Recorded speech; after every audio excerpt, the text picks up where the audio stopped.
Welcome to the data structures. So in the previous class, we have discussed about the operations of binary tree. Those are the basics. Now it is a continuation part for that video. So in those, we have discussed the main properties of a binary tree and how we are going to represent a binary tree in the program. We have discussed that in the previous video. Now let's continue from there. So once again, I'm going to review here and what are the binary operations. The binary operations are four. A binary tree or any data structure operations are four. Those are a creation, insertion, deletion, and traversal. So before going to insert any values, first I have to create a data structure. Then I will insert the values.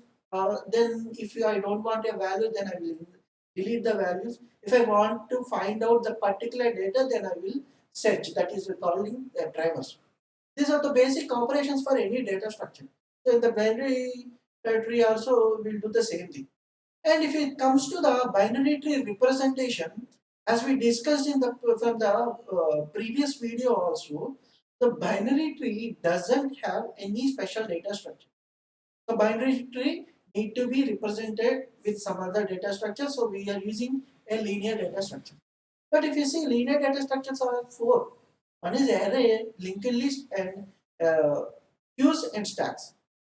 But if you see the queues and stacks, the queues and stacks also using the same arrays and linked list only. So the binary tree representation is going to be done with the help of arrays and linked list. The help of arrays and linked list. And see, up to now, whatever the binary trees we have discussed, those binary trees, all those binary trees, I arrange the values randomly. So whenever I want the data, I inserted there. From now onwards, I'm going to use the binary search tree operation. So what is binary search tree? Say for suppose if I want to insert some value, if I want to insert one value, that value where I have to insert, the rule is if that value is less than the parent node, then I will insert a left side. If the value is greater than the right side, then I will insert, sorry, if it is greater than the parent node, then I will insert at the right side. If you see here, it is the binary search tree. If you see, my root node is 6. The root node, the child values are the left side 4, a 2, 5, 1. These are the left side chain. See, these all are less than the root. You see the right side 8, 7, 9. These all are greater than. See, this rule not only applicable for the root node, it can be applicable for every node. If you see here, the 2 contains 1 and 3 as a child. So 1 is less than 2 and 3 is greater than 2. So that's why 3 is at right side, 1 is at left side. So from this example onwards, I will use the same process. I will use same process. Now, let's go to the first representation of a a binary tree. So that is a array representation. How we are going to represent? Simple, we know arrays are stores the values from indexing 0 to n. 0 to n. Now, from 0 to I will store the data, tree data. Now, how I will store? From root node to the bottom. From root node to the bottom and left to right. And left to right. See, the first node, the first root node, I will take as a index. I will take as a index. Next, the remaining next, I will go to the next level. It has a root node that has some childs. First child I will consider from left to right side. That's why the left child is become as a 1 and right child will become as 2.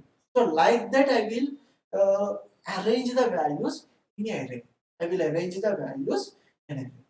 But suppose if any tree doesn't have any child nodes, but I have a space in the array, then what I have to do? I will simply left that place. I will simply left that place. Okay. Now, okay. What we have discussed, how we are going to arrange and how I'm going to represent the node values in the array, we have discussed. But the main disadvantage for arrays is the size of the array must be fixed. So before I'm going to insert the tree values into a array, first I need to find out the size of the array. That size is this should be depending upon the tree size.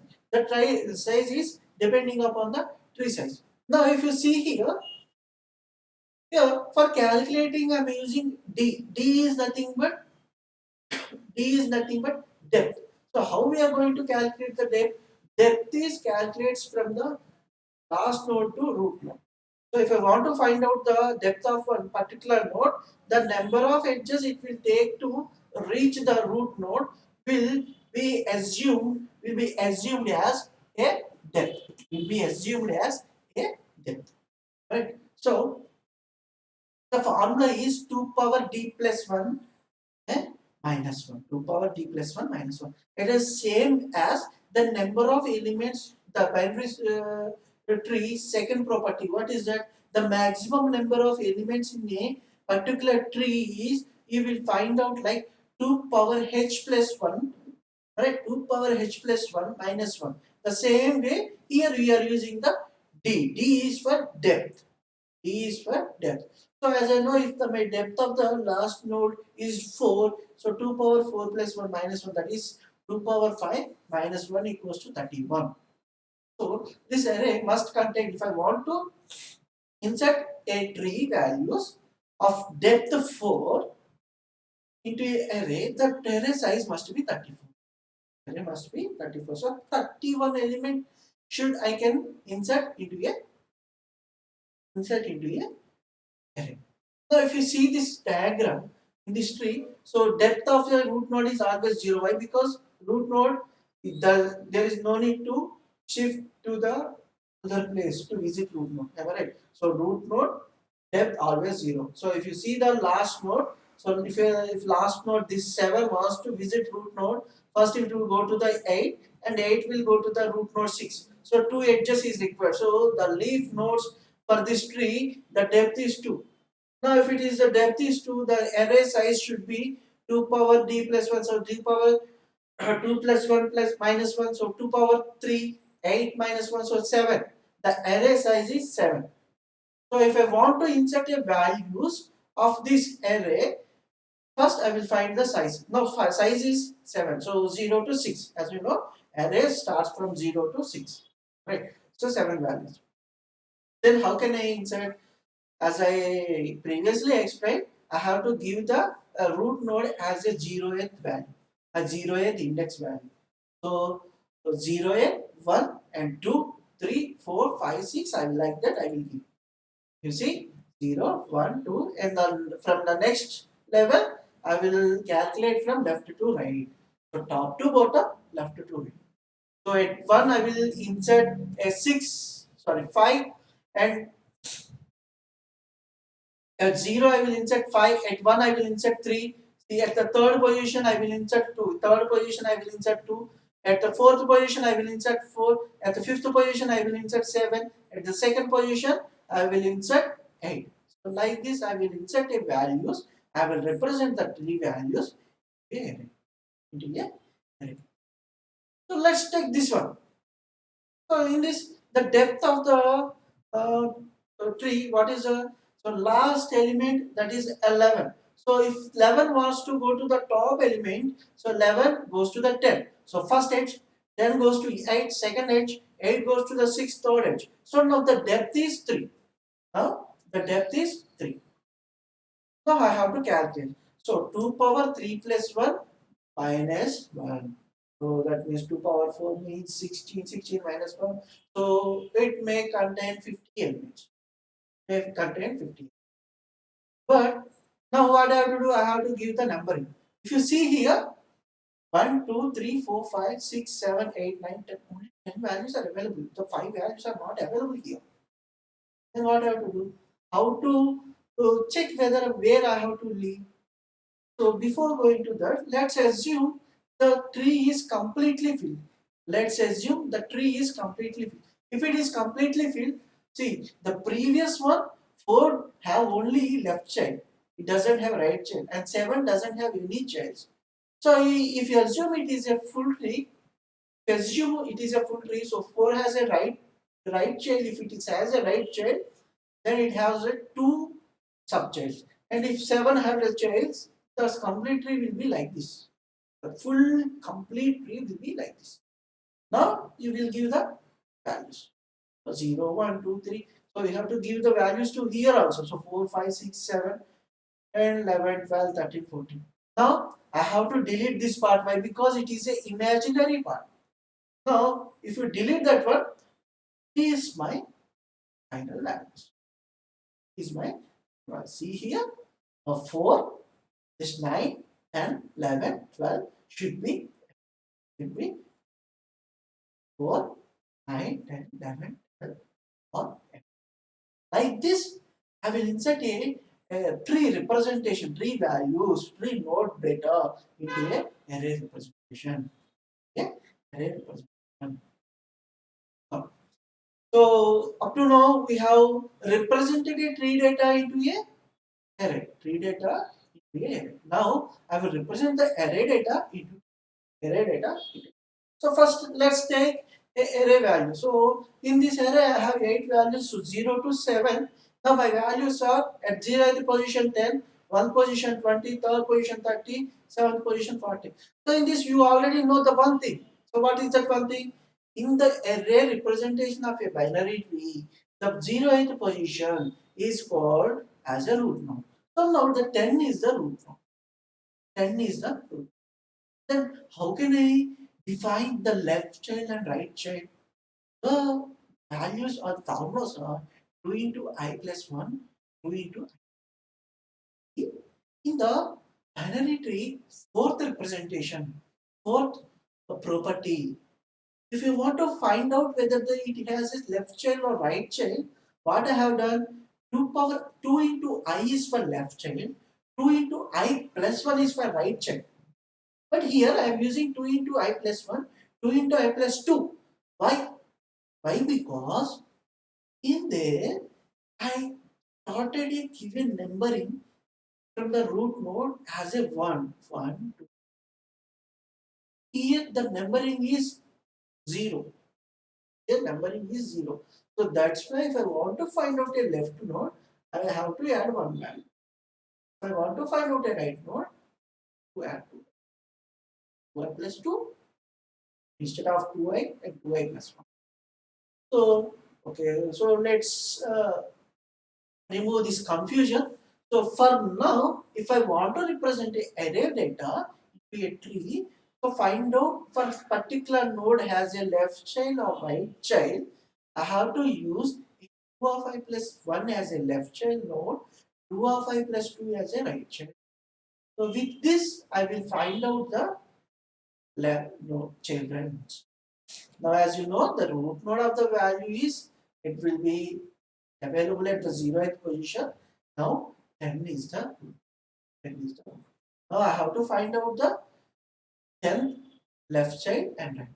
Left child. Now how to find? So 10th is position at 0. So I is 0. So 2 of 0, 2 into 0 plus 1 means 1.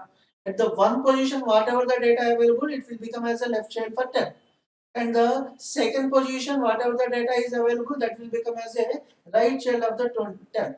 If you see here, here I have a data, so this 20 will become as a left child for 10, but here I don't have a data at 2, so there is no right child for 10. Now the tree will be like this. Why? Because 2 doesn't have any data, so there is no right child. There is no right child. And the next thing. So in the previous one, we have only have the one I. So I value is 1. So I have to find out the root nodes for 1. Root nodes, sorry, childs for 1. Childs for 1. So now if you see the 1, so 2 into 1 plus 1, so 3. Whatever the value 3 will become as a left child. And the next value is 4. If the 4 has some value, that will become as a right child for the, that will become as a right child for the front. So if it doesn't have any values, so it has only left child. So now the values is 10, 10 to 20, 20 to 30. Okay. Now I have to find out for 3. Why? Because the last node is 30. Right. Now, if you see the 3 left child is 7 and the right child is 8. I have only 7, so I have only left child for 30, so that value is 40. Now, if I consider the array 0th position, it represents the left child of 1. So 1 left child is 330, 3 left child is 740. So if I convert this array into a tree, I got a left skew tree. I got left skew tree. So like this, I will transfer the array data into a tree. So for suppose if I have a data like this, as you know, the first one, so A is the root node. Now let's find out the left and right child for 0 positions A node. So that is 1 is the left child, the second position is the right child. So B is left and C is the right. Then I have to find out the left for first one. Right, first one. So left node of now left node of 1 I have to find. Now left node of 1 is 2 into 1 plus 1 3. So third position will become as a left node of B. And next fourth position will become as a right node of B. In the same manner, so 5 will become as a left node of C. So why? Because left node of 2 I am finding and 6. So already all the values are completed, then I am stopping the finding of left node or right node. Like this I will find whether it is a left node or it is a right node for particular node. So if I consider these all values, then my binary tree will be like this. So A has a left node as a B, and C is the right node, and B has a D is the left node, E is the right node, and in the C, F has a left node and Z has a right node. So like this, I will transfer the data, array data, into a binary tree. And now, what is the biggest advantage? The main disadvantage is wastage of memory. See, if you see in the last example, see here. So if I want to represent this left skew binary tree, I have a 8 memory fields, but I only filled 4. I've only filled only 4. So 4 are waste. But I need to represent those 4 also. Alright. If what is the rule? If I don't have a particular data at the particular position, then I have to left out the data available in the array. I have to left. Okay. Now this is the main biggest advantage. So what is the first advantage?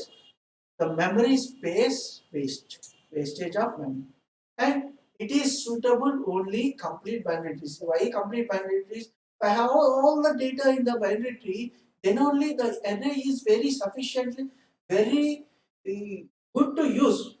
If I don't have a complete tree, then that means if I have lot of gaps in my binary tree, then if I use the arrays, I will have of gaps.